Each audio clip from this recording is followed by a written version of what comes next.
오늘은 브라질 국가대표 감독이 어려운 자리인 이유에 대해 알아보겠습니다. 2022 카타르 월드컵 이후 치치 감독이 사임한 뒤 감독 대행 체제를 이어오던 브라질. 연이은 친선 경기 패배와 지역 예선에서의 부진으로 고통받았습니다. 결국 2024년 1월 도리바우 주니오르 감독이 부임하며 반전을 노렸으나 성적은 시원치 않은 상황. 현재 브라질 지역 예선 순위는 5위입니다. 최종 6위까지 지어지는 본선 직행 티켓. 브라질은 플레이오프행인 7위 볼리비아와 승점 4점 차로 불안한 페이스를 유지하고 있습니다.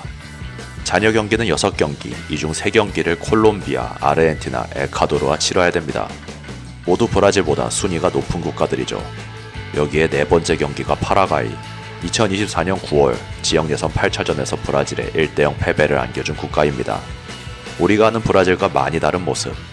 부진한 성적으로 브라질 국민들의 불만과 우려는 커지고 있습니다. 브라질 국민들이 국가대표에 바라는 월드컵 성적은 오로지 하나입니다. 우승이죠. 월드컵 5회 우승으로 최다 우승국가, 그들이 본선에 진출하면 우승 후보가 아니었던 적은 없습니다. 당연히 국민들도 항상 우승을 기대하는 상황. 여론은 언론에도 영향을 미쳐 감독에게는 큰 부담으로 작용합니다. 2014 브라질 월드컵 스콜라리 감독이 이끄는 브라질 대표팀은 준결승전에서 독일에 1대7로 패배하는 충격적인 결과를 맞았습니다. 이후 언론은 그의 전술 선택과 선수 기용에 대해 강도 높게 비판했으며 스콜라리 감독은 브라질 축구협회의 결정에 내 미래를 맡기겠다며 사임 의사를 표명했습니다. 그리고 2024년 9월 브라질 대표팀이 파라과이와의 경기에서 0대1로 패배하자 브라질 언론은 도리바우 주니오르 감독과 선수들을 강하게 비판했습니다. 일간지 오 에스타도 지 상파울루는 대표팀에는 평범하고 무기력한 선수들이 넘쳐난다고 지적하며 팀의 경기력 저하를 꼬집었습니다. 브라질 언론 오 글로보는 기술적 위기에 빠진 팀이라며 감독의 전술적 한계를 비판했죠. 성과를 못 냈을 때 오는 언론과 여론의 문매는 브라질 감독들에게는 언제나 부담입니다. 단기적 성과에 집착하는 브라질의 축구 문화도 국대 감독에겐 부정적으로 작용합니다. 브라질 클럽들은 당장의 성과를 보여주지 못했을 때 감독 교체가 빈번합니다. 실제 2004 브라질 챔피언십 시즌이 시작된 이후 4개월 만에 21명의 감독이 교체됐었죠. 현 브라질 감독인 도리바우 주니오르도 22년간 26개의 브라질 클럽 감독을 맡았었습니다. 문제는 이런 분위기가 국대에도 영향을 미친다는 것입니다. 2010년 이후 브라질 감독은 총 6번 교체됐습니다. 치치를 제외한 이전 감독들은 2년을 넘기지 못했죠. 짧은 기간 동안 팀을 잘 꾸려서 국제대회 우승을 해야 재임이 가능합니다.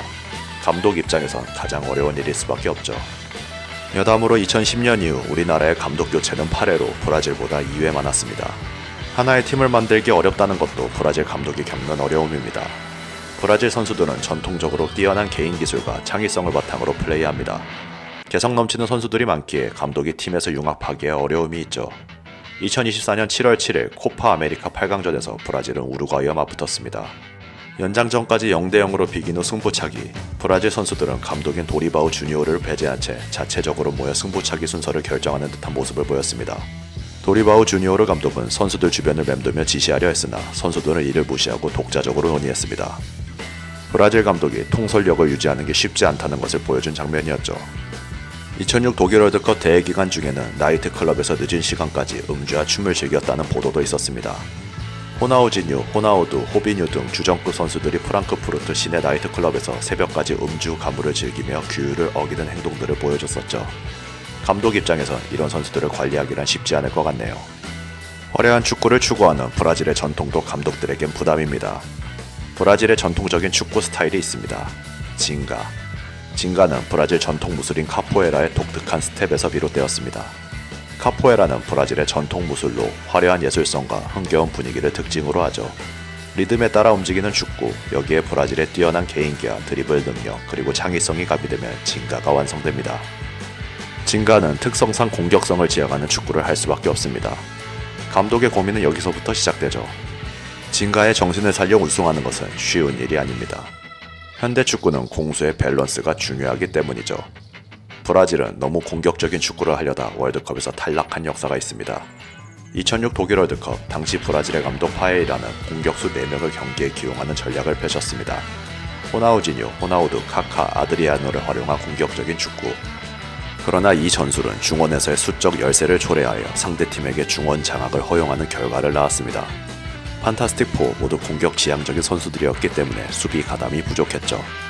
이는 수비형 미드필더와 수비수들에게 과도한 부담을 주어 전체적인 수비 조직력 약화를 초래했고 결국 8강 프랑스전 지단에 의해 중원이 삭제되면서 브라질은 탈락합니다. 재밌는 건 실리적인 전술을 추구해도 비판을 받는다는 것입니다. 94 월드컵에선 수비적인 실리 축구로 우승을 차지했으나 국민들의 열광적인 지지는 받을 수 없었습니다. 둔가 감독은 2010 남아공 월드컵에서 브라질 국대를 이끌며 전통적인 공격 축구보다는 실리적인 전술을 채택했습니다. 4-2-3-1 포메이션을 기반으로 2명의 수비형 미드필더를 배치하여 수비 안정성을 강화하고 빠른 역습을 통해 득점을 노리는 전략을 구사했습니다. 2006년의 약점을 보완한 전술이었죠. 이 전술은 브라질 특유의 창의적인 공격 축구를 기대하던 팬들과 언론의 비판을 받았습니다. 진가 정신과 상반되는 전술을 용납할 수 없었던 브라질 여론, 여기에 둔가 감독의 선수 기용 문제점이 드러나며 브라질은 네덜란드에 패하며 8강에서 탈락합니다. 이후 둔가는 대표팀 감독직에서 물러나죠. 2014 월드컵은 더 비참했습니다. 스콜라리는 공격적인 전술을 유지하려 했으나 이는 수비 공백을 초래했고 티아고 실바가 없는 수비진은 전반 30분 만에 5골을 허용합니다. 네이마르가 빠진 공격진의 득점력은 현저히 떨어졌고 결국 1대7로 패배하며 미네이랑의 비극이 벌어지죠. 2018-2022년도 비슷한 이유였습니다.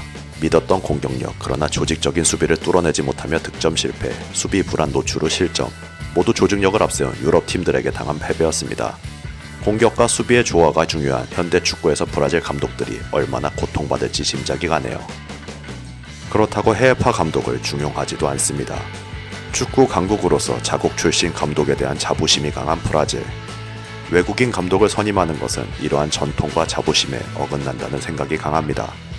실제 브라질 축구협회는 스페인 프로축구 레알 마드리드를 이끈 명장 카를로 안첼레티 감독을 선임하려 했으나 협상이 결렬되었습니다. 펩 가르디올라도 브라질 대표팀 감독 후보로 거론되기도 했습니다. 그러나 브라질 축구협회 회장 에르날도 로드리게스는 가르디올라 감독은 세계 최고 감독 중 한 명이지만 우리는 그에 대해 어떠한 조사도 진행하지 않았다. 브라질 대표팀 감독은 도리바우 주니오르다라고 말하며 가르디올라 감독과의 연결을 부인했습니다.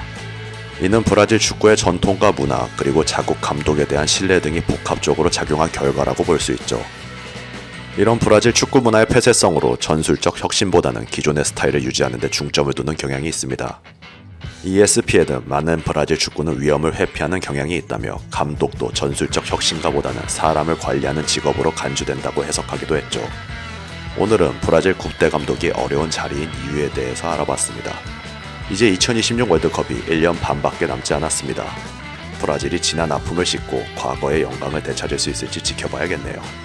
오늘의 영상은 여기까지입니다. 끝까지 시청해주셔서 대단히 감사합니다.